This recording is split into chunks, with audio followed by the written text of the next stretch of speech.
नमस्कार मित्रों, अमारी एटीन्यूज चैनल में तमारुं स्वागत है। मित्रों, देश दुनियानी ताजा खबर जाणवा माटे अमारी चैनल ने मित्रों तमे अत्यारे सब्सक्राइब करी देजो। जी आ मित्रों, अत्यारे हालनी सौथी मोटी अने दुखद खबर सामे आवी रही है।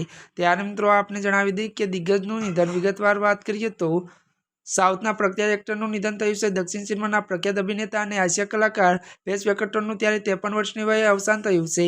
તેઓ સ્કિન વેક્ટર રાજ તરીકે જાણીતા હતા। તેમની મળતી માહિતી મુજબ હૈદરાબાદની એક હોસ્પિટલમાં કિડની ફેલ્યોરને કારણે તેમનું અવસાન થયું હતું। મળતી વિગતો અનુસાર વધુ જણાવી દઈએ કે વાત કરવામાં આવે તો ત્યારે મિત્રો તેઓ છેલ્લા ઘણા મહિનાઓથી કિડનીની ત્યારે સમસ્યાથી પીડાયા હતા। સતત ડાયાલિસિસ અને વેન્ટિલેટર સપોર્ટ છતાં ત્યારે વેંકટની હાલત બગડી રહી છે અને અંતે તેઓ જીવન સામેની લડાઈ હારી ગયા છે। હજી આ મિત્રો અત્યારની આ સૌથી મોટી અને દુઃખદ ખબર મળી રહી છે। ત્યારે મિત્રો આજના માટે બસ આટલું જ। અમારી ચેનલમાં નવા હોય તો અમારી ચેનલને લાઇક, શેર અને સબસ્ક્રાઇબ કરી દેજો। ધન્યવાદ।